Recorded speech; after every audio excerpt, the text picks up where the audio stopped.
and welcome to today's webinar. My name is Troy Dumoulin, your host and presenter. I'm Vice President of Research and Development at Pink Elephant, and it's my pleasure today to provide you the part 3 of a 3-part series on integrated service management. In today's session, we're going to be focusing on the deep dive into the concept of how do we optimize service delivery through cross-functional teams.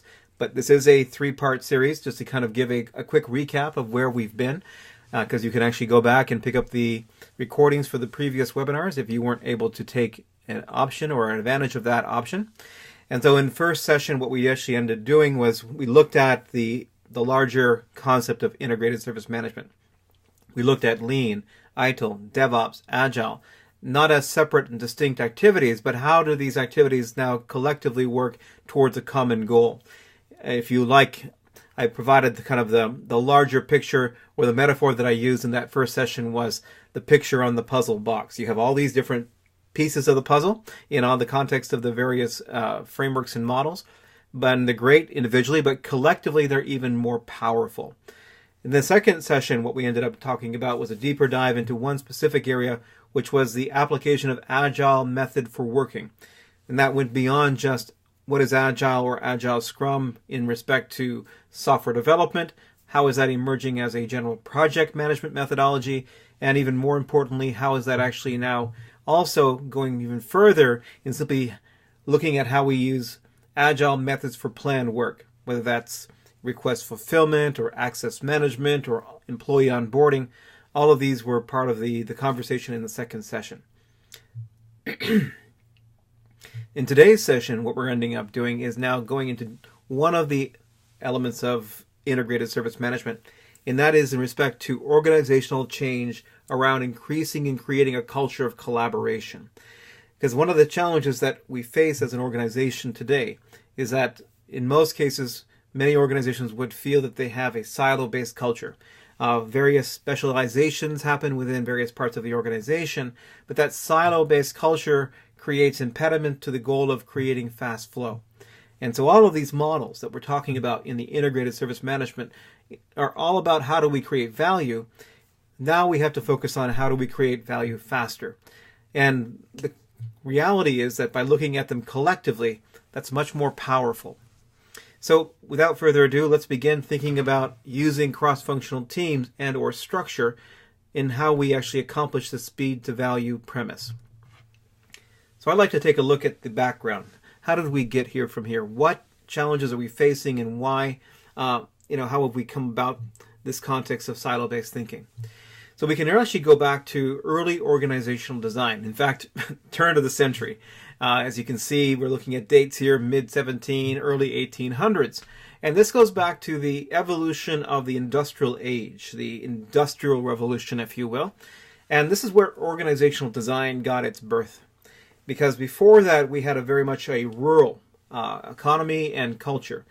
And at this point in history, we see the rural community coming into the city centers because we have the emergence of industrial evolution, major factories being created, sources of revenue and work for a rural community that is struggling to make ends meet. So we have these people coming in from, the farm. And in respect, now they have a lack of skills and knowledge for how to work in an industrial society. So the early organizational structure, or the science thereof, focused on how do we take this rural-based resource and create an efficient, effective industrial model. Now, the challenge they were facing had a triple constraint. The first constraint I've already mentioned. The reality is, they knew how to farm. They knew how to, build a barn, but not necessarily how to operate complex machinery. The other challenge they had, the second challenge, was that we lacked communication capability, right? So we're talking, telegraph. This is even before the phone. And so, you could potentially have a large, complex value chain for creating products and services and goods, but now that's, distributed geographically over multiple plants or even different time zones. So, how do you keep this coherent system together as a coherent system when we lack basic communication technology? That's the second constraint. The third constraint that was faced was lack of automation. In essence, a lot of this was manual labor. You were looking at hydraulics if we're lucky. So, we have to find ways to create a standard delivery of product quality facing these triple constraints. So to answer that question, the organizational sociologists and scientists at the time looked to the concept of task specialization.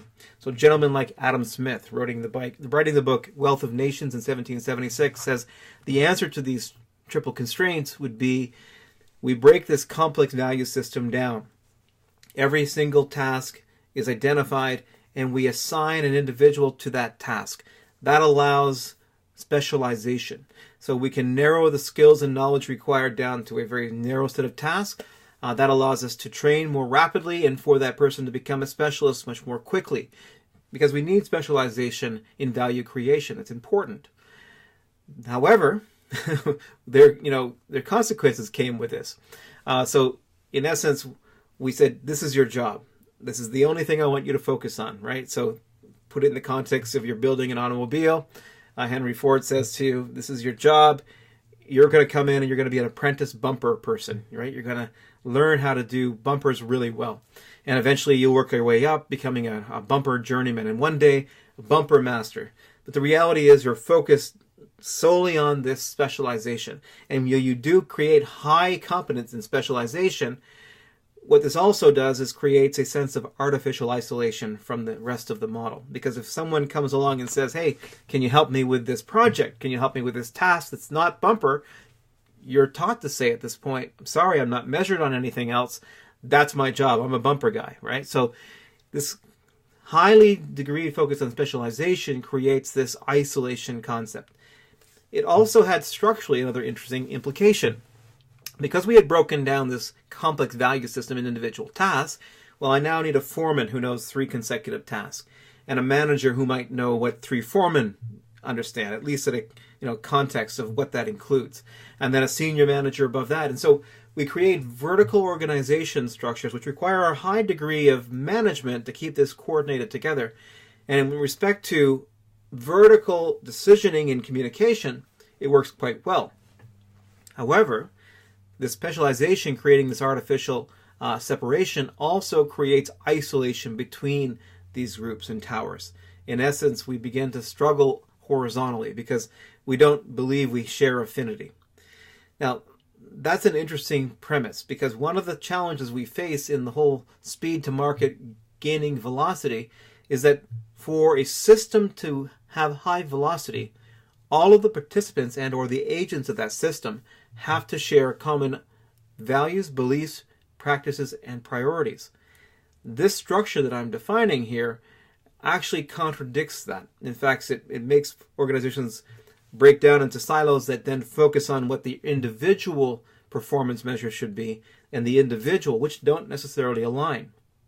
Especially if the structure is, implicitly or explicitly saying there's a dev group over there and they're measured on speed, and there's an op group on the other side measured on things like resilience and security, compliance, availability. We're measuring different, so we get different value systems. A bit more about that in a few minutes, but let's keep going with this concept because, Adam Smith began this conversation, or people like him. We saw this, even more instantiated in the mid-1800s, early 1900s, around the time of Frederick Taylor, and he was a peer with Henry Ford. And of course, as we know, this was the age of, optimizing the machine of industrial technology. And so it was looked at, how do we become more efficient? How do we create Model Ts as rapidly as possible at lowest cost as possible? So we looked down even further deeply into the various tasks and says, okay, at this individual task level, how do I optimize and make that the most efficient task possible? I'm going to do time and motion studies. I'm going to look at finding ways to remove any non-necessary activity and narrowly focus them on this, even more so than previous. This is your job. You're laser focused on this one thing, and this is called scientific management. Unfortunately, what it didn't take into account is something that the manufacturing industry only learned much later, which was the 1980s, when a man by the name of Eli Goldratt wrote a book called The Goal. And he brought to the table this concept of systems thinking. He called it theory of constraints. And he made the premise simply this, that a system of value can operate no faster than the bottleneck or constraining activity. Think of that being such as, where in this various system do I have a bottleneck? And you can see a bottleneck because what happens is, in front of that one task or activity, you see email piling up or widgets piling up in the context of a manufacturing process. But the interesting premise of this is that that system is governed as far as speed and throughput by the limiting constraint or bottleneck. And so another premise of this is, if you try to optimize a non-bottleneck activity, you're not going to necessarily get overall system and velocity improvement. In fact, you might actually denigrate overall. And this is called localized improvement. So one of the first things that we read about in this book is that localized improvement, not at the bottleneck, is actually a myth. In fact, if we localize that improvement and simply say, now let's subpoena all this activity to this one improved area, and it's not the bottleneck, that might now take off in a different direction. Again, because we're not sharing priority, practice, and values. Think of it this way. Imagine we have this value system, right? This value system in the context of generic words: plan, build, run. Because I'm a lean guy, I like to put the word demand on the front, demand capture. So you're planning based on a pull system. But in essence, you have this supply chain. We're taking in work from the left and we're delivering it to the right. Now, if various groups of people in the supply chain all have different priorities or practices, right? What they can do very easily is go different directions. Even if they're being agile. Think of it this way. You have different groups all applying agile in a different direction. And they're not sharing priorities and practices for doing this. And so, in essence, you can actually denigrate total system velocity by the various components of that system being agile in a localized manner. For the system to be agile, it has to be agile as a system. And this is going to be one of the main premises around this session this morning, around how do we create affinity around shared belief, practices, and priority for the various constituent agents or members of the total value chain, thereby assembling as cross-functional team. So this structure that we exist in today, that you see in traditional org charts, structured vertically by task specialization, does have some advantage in that it creates de-specialization, but it is also the basis and the genesis of much of the challenges we face today around silo-based thinking and culture. So let's look at how we can actually combat that concept now with cross-functional teams. So the team is the operative word. And a team is more than just assembling a group of people. Because if you assemble a group of people to do a task, and they each have their individual piece of that task, that doesn't necessarily mean they operate as a team. Team not equal to group necessarily. Because if you look at the definition from Ketchenbach and Smith in front of you, you can see that a team is a small number of people with complementary skills who are committed to a common purpose and set of performance goals. Basically, they hold each other accountable for the end result of the collective, not the individual activity.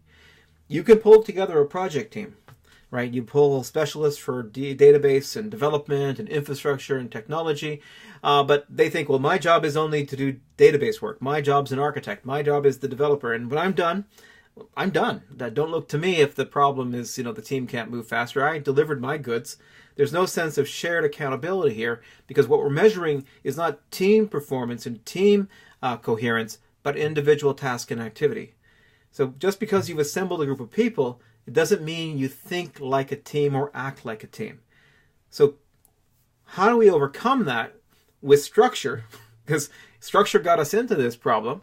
How do we use cross-functional teams as a structuring and teaming method to actually now compensate for, well, almost 100 years of organizational design which promotes isolation? That's where we're going to go with this session this morning. So let me introduce to you a couple of different leadership models or teaming models. And this is research by Richard Hackman from Harvard University. And he identifies 4 levels of teaming, if you will. The first level is the one we're very much familiar with. It's manager-led.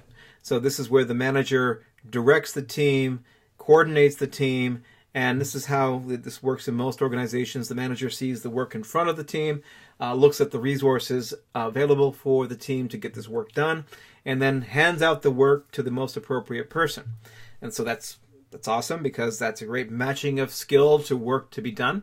The people do the work, not necessarily non-productive in this sense, but when they're done, they come back to the manager and they say, okay, manager, I'm done. What's next? And so the manager hands out or parcels out the next set of work tasks. And while this can actually be relatively effective, it doesn't do a lot for creating a culture of personal accountability in respect to I have emotional attachment to the work. I'm doing what I'm told and I get it done. But it certainly doesn't have a lot of value in respect to creating a culture of innovation experimentation, which a lot of the Agile and DevOps space is talking about, because high value work is creating differentiating products that allow us to create market differentiating services. Right, and allows the organization to thrive in a highly competitive digital environment, digital transformation. So while it's a good model for potentially getting work performed, it's not a great model for creating and incubating a culture of innovation and experimentation. This is where we move now to the self-managing concept. And the self-managing concept has been a model, by the way, that's been around for decades. It certainly predates the concept of Agile and DevOps, because as organizations have faced the same speed to value issues, they've turned to cross-functional teams, whether that's the automobile industry or other industries, to solve a lot of the cultural challenges that we're talking about, to compensate for the structural challenges that vertical-based specialization has created. So the basis of a self-managing team, in the lean world, we pull together a team for a Kaizen event from different stakeholder groups, and the team comes together for the problem-solving process and then disbands, right? They come from various groups, and members of that group represent the total system they're trying to improve. In an Agile sense, we do the same, but the context of an Agile team is limited to the people who are on the plan build side. So the builders, the developers, the project-oriented people. It's not necessarily including a production or infrastructure operations sense. That's where DevOps comes in. We'll come back to that statement. But the self-managing says this. Okay, we have a team. We've assembled it. We've got the right skills and knowledge on the team. The manager, in this case, no longer is dictating to the team what to work on as far as the amount of work. We'll come back to that statement in a second. And it's certainly not dictating to the team how and who does the work. This is where the team is self-organizing around how it's going to accomplish the task that it has selected in its own right to actually accomplish. Now, that selective context is important that I qualify, because that team is still within a larger system. They're part of a larger value system. So the team is not self-governing. We'll come back to that word. As you can see, it's on the slide. They belong to a larger system of value. So the manager in this case, or the product owner, the service owner, needs to bring the outside context to the team from the point of view of value-based prioritization of the work to be done. So there's still a queue of work. It still needs to be prioritized by someone not the dev team, right? And it is prioritized based on the high-value work at the top of this product backlog and the lower work, or work at least that can wait longer, somewhere down the list. And so the team is able to select the amount of work, but not any work from that total backlog. It can take off the top of the stack only, though it can decide, according to its own capacity, how much work from the top it can actually pull forward. And in that context, then, once it's pulled that into the sprint in this Agile term, the team then self-manages itself in respect to who's going to do various tasks and activities. And so this is the premise where they're self-managing in the sense of selection of volume and then how the work will be done. Self-designing takes this one step further. The self-designing team is different from the self-managing in that it has some authority over who is on the team. Let me give you an example from my own family context. So my son Noah, he's a second-year university student at the University of Ontario, and he's in game design and entrepreneurial studies. Now, in high school, he was in a manager-led model. The professor, the teacher, instructed the students about what work they were going to do, how they were going to do it, and by what time they needed to get it done by. So it was very much directive-based.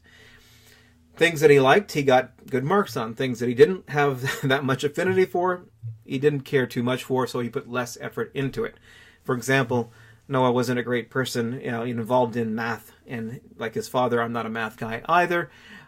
And the respect, of course, for math wasn't necessarily there, so the effort level was minimal. And we're lucky to, see Noah maybe give 24 hours to study before our primary exam, because he was very much just accountable between him and the manager, the professor in this case. Now, flash this forward. Noah, first year university. He's placed in a team. The team is called a cohort in this case. The cohort is measured collectively on their collective team results. Every semester, they create a game. And the measurement of the team, either they succeed or fail based on not just the individual activities of individual students, but on the game itself, the outcome, the realization of value. And this has a great deal of impact on Noah's now personal attention focus. Now, first of all, he still has the requisite skills that he came to the team with. He was great at English, so copywriting, the storyline is part of his skill set. He likes to do graphic design. That's a strength area for him. But programming and mathematics, not so much, especially this advanced engineering mathematics in this program. However, here's the difference. The team is formed. They go through the standard forming, storming, norming, performing. They find where they're strong, they find where they're weak. But because they swim or sink based on collective outcome, they begin to find ways to support each other, and where weaknesses are, they're compensated for as far as the team supports that person. In study groups, right? And where there's strength, that person is providing the same service. And so relationship is built, empathy is built. And now, because there's accountability to the team's success, it's not just him individually, and he cares for the team, it massively impacts the level of accountability and relationship he has with the work quality. So now what we've observed, my wife and I, is that Noah will at minimum start studying for a math exam 5 to 7 days before the actual exam begins. It's massively changed the accountability and focus on collaboration. This self-managing team that's now focused or measured collectively on collective results. Now, take that one step further, and let's look at self-designing teams. So that's where I mentioned the team has the authority to actually now select who's part of it. I'm sure you've all been part of past experiences in high school where you had group work to do, and there was always one or two people who didn't carry their weight, and you didn't necessarily appreciate that, but you basically had to get the work done. Imagine if you now had the ability to vote that person off the island, right? So this is what happened in Noah's case as well. So second year, the teams self-form. They're not given a team structure by the school. So they're invited back to the team only if they were a contributing and a collaborative member of the team. This again creates even more affinity and strength to the team's identity and relationship model. And it certainly makes people pay attention if there's a risk of them being left behind. Now, you may or not agree with this, but the reality is that both of these models have a massive power in changing the premise of relationship. Remember, go back to this premise of silo-based thinking. Now, in this context, it doesn't matter whether you're a DBA or an architect or a developer, you're just part of the team, and when necessary, you will pick up other skills and tasks. You'll come to the team with specific skills, but we're going to see a much more openness now to be willing to cross-train. And this is something we'll talk about in a few slides from now around a T-shaped type of professional. So the last one on the slide before I go off this is self-governing. So the middle two are virtuous. They create this sense of systems thinking and shared identity. The self-governing team is different in the sense that it acts or believes itself to be isolated and not part of a larger value system. Meaning there's not an outside context for that person, that group to basically now define its set of priorities based on. In essence, it's its own individual isolated entity. So we're not talking about self-governing here because the Agile, the DevOps, the cross-functional team we're describing is either self-managing or self-designing. They're never self-governing. They're always directed by a larger set of objectives and corporate initiatives, a product strategy, if you will. So self-governing is not what we're going for. So let's look at how we actually now form these teams. What's the art form? And it is an art, relatively speaking, versus a science, right? So first of all, we are going to initially assemble this team based on a good blend of needed disciplines. We need the right technical specializations, cross-functional understanding and knowledge to make sure the team has what it needs to be successful. So we're assuring that that's there. But we're trying to balance this relative to skill and bring in diversity. What I mean by that is this. Different ways to look at diversity. Some people have different backgrounds coming from different industry sectors. Some people are different parts or different stages of their career. Been around for many years, brand new to the organization.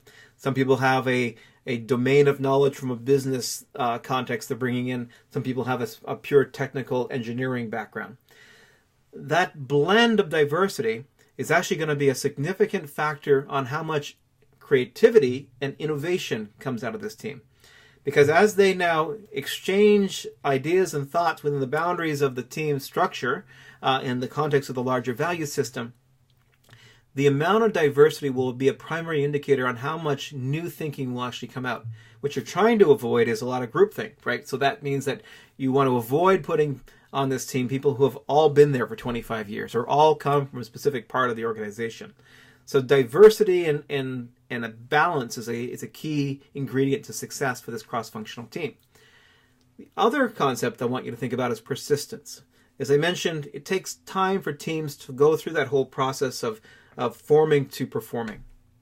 So it typically takes 4 to 6 weeks, 3 months to actually get to that point of creating now productive teams.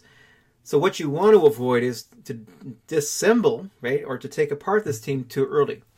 So in the Agile, back to the Lean team only came together for the problem time frame, very short period of time. The Agile team now is longer in its duration because I've assembled them for the build period. But after the build is done, it goes away, right? If the project is done, the team is disbanded, and they're reassigned to other teams. The DevOps team actually goes longer than simply build and actually is persistent and actually is semi-permanent. So these members belong to individual functional silos or tribes or technical specialty groups. That's still true. But now they've been assigned to this cross-functional team, often around a product and or service. And the premise of a DevOps team is it's not just for the build, but it's also for production support, meaning they build it and they also do break fix.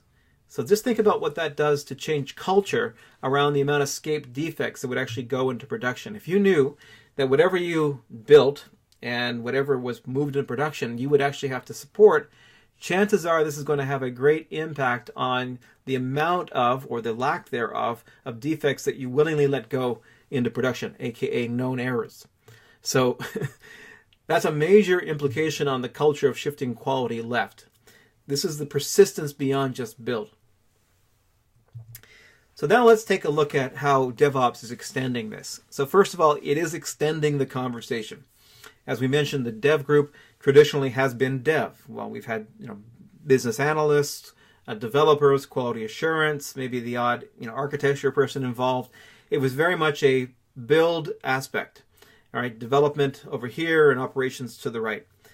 The DevOps context of this group, first of all, you can see the symbol of DevOps means let's bring these groups together, because today they're two separate groups and two tribes, and the metaphor being the Capulets and the Montagues here in the Hamlet, Romeo and Juliet stories don't like each other. In fact, they're in open warfare often. Let's get them together and marry them somehow, right? We'll co-locate them. We'll put them onto shared cross-functional teams. We'll insert into this group now this shared belief system of both plan, build, and run. So the members grow. So now I've got security members part of this team. I've got people in architecture or disaster recovery or supplier management, operations, productions, infrastructure. So the membership of the group grows. We're still trying to keep it kind of optimized in that 3 to 9 context. That's the 2-pizza team of Agile, because getting too big would also be a problem. But there's a challenge with this. You can probably already start to think about, well, that makes sense, but how do I extend and scale this model? Because I've got the system admin or this security professional operations person Now they have to be part of multiple teams. And I'll address that in a few minutes, but the reality is I want you to first think about this context of the DevOps context of a group cross-functionally represents not just Dev, but also the full value system. I want to come back to the culture of the type of person in the group. So there's a concept called a practical specialist or a T-shaped individual. And this is an individual which is represented both by culture and capability. First of all, we're not talking about a pure specialist who in their minds has this bumper mastery concept still firmly fixed. I'm a DBA, I'm a developer, I don't do testing. Right? Or I'm an operations person, I don't do development. Or I'm an architect, I used to do development and I no longer stoop to that kind of activity. I've risen above it. All of these attitudes would not be healthy and or welcome on this cross-functional team. What we're looking to do is to assemble this team based on the right skills, right? So the right specializations, this is true. But we also have to have an individual who's willing, when push comes to shove, to get into other or learn other skills and knowledge and begin to cross-train. And so that's a cultural statement as well as a capable or capability statement. So think about it this way, to give you another metaphor. Think about you have this Navy SEAL strike team, and you definitely have a communication specialist, someone who knows how to run the machine called the radio, can, disassemble it and reassemble it in record time, and is the absolute specialist in communications technology.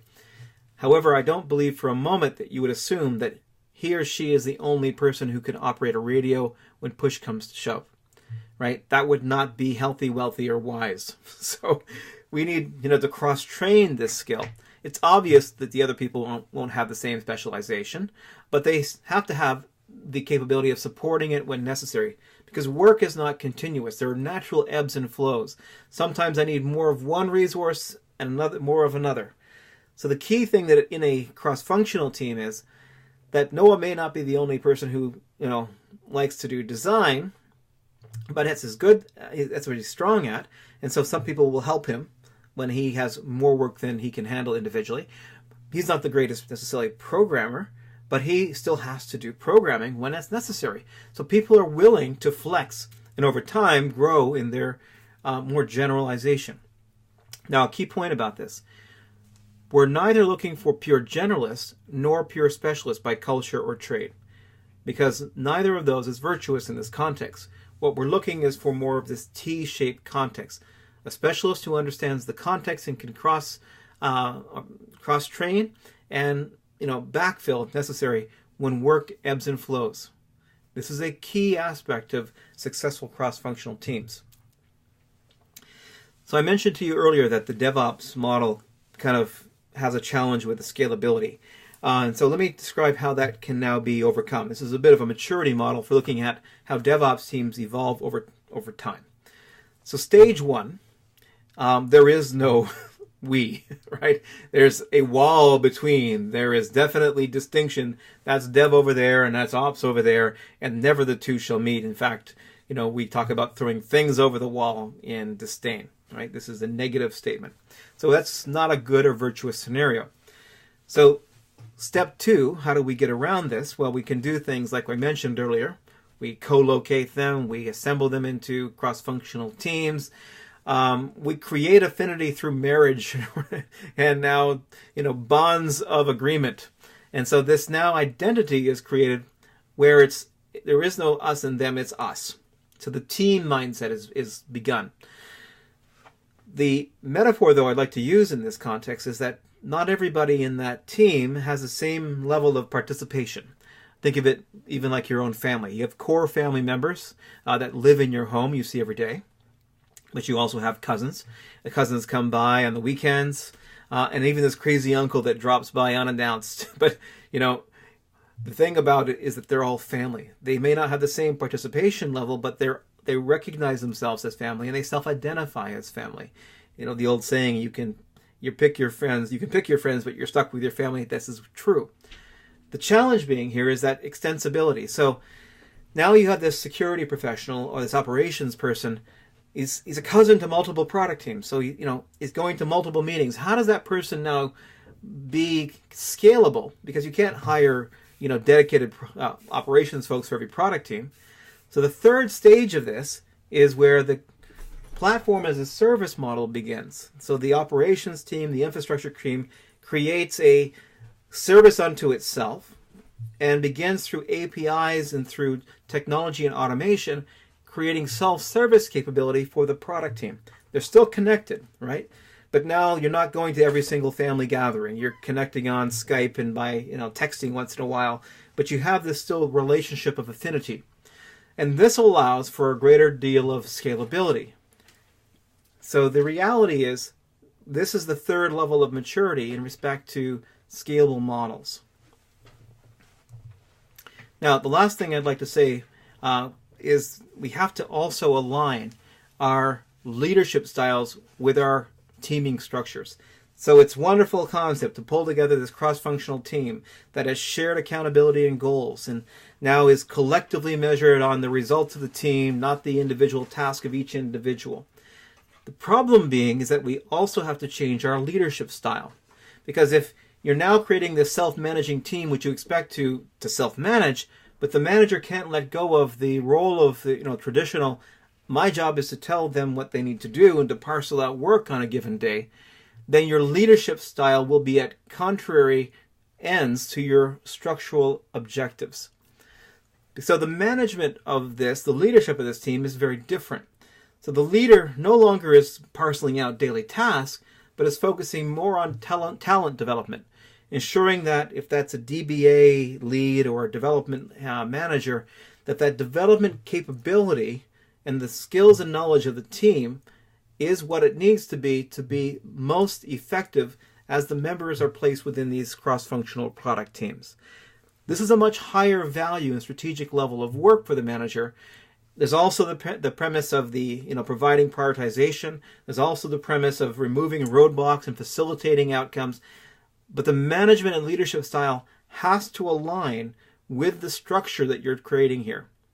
There's one other implication that we'll come back to, and on the next slide we talk about benefits, is that the level of management becomes different, or I guess less required when you have more self-management as a culture and approach to structured teaming.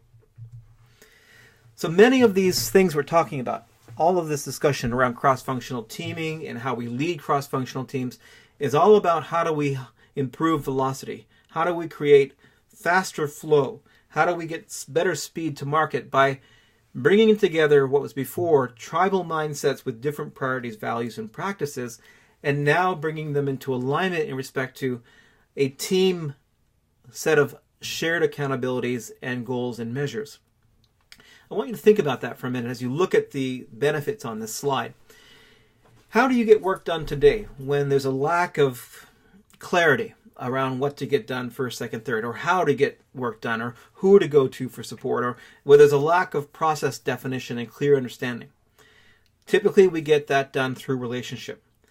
By creating stronger relationships through these cross-functional groups, by basically re-stitching together what has been artificially separated through organizational structure focused on task specialization, we're creating the ability to build faster flow, even in the context of just creating better relationships. And this, in essence, creates collaboration and improved outcomes and productivity. Now, of course, you get even better flow when you lean out your processes, you standardize, you simplify, and that's where lean and agile and DevOps also go. But this cross-functional teaming aspect is critical to this goal. And from this, we get the following benefits, right? This sense of common effort, the improved speed. People are actually more interested in their work because they have a much closer affinity to it. They have care and relationships, so they care about other people's work. So they are less likely to pass defects down the line. Your resilience and your ability to recover from dynamic changes as well, because we have a much higher degree of cross-training and capability within the team. All of these provide positive values to the overall goals of the organization. So I hope you've enjoyed today's session on this deep dive into cross-functional teams.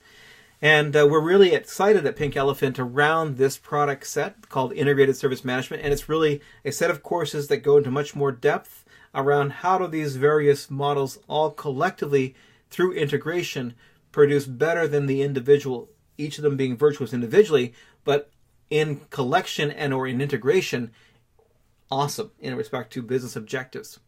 And so we wanted to offer the folks as a value for registering and attending the webinar today, a special limited time offer.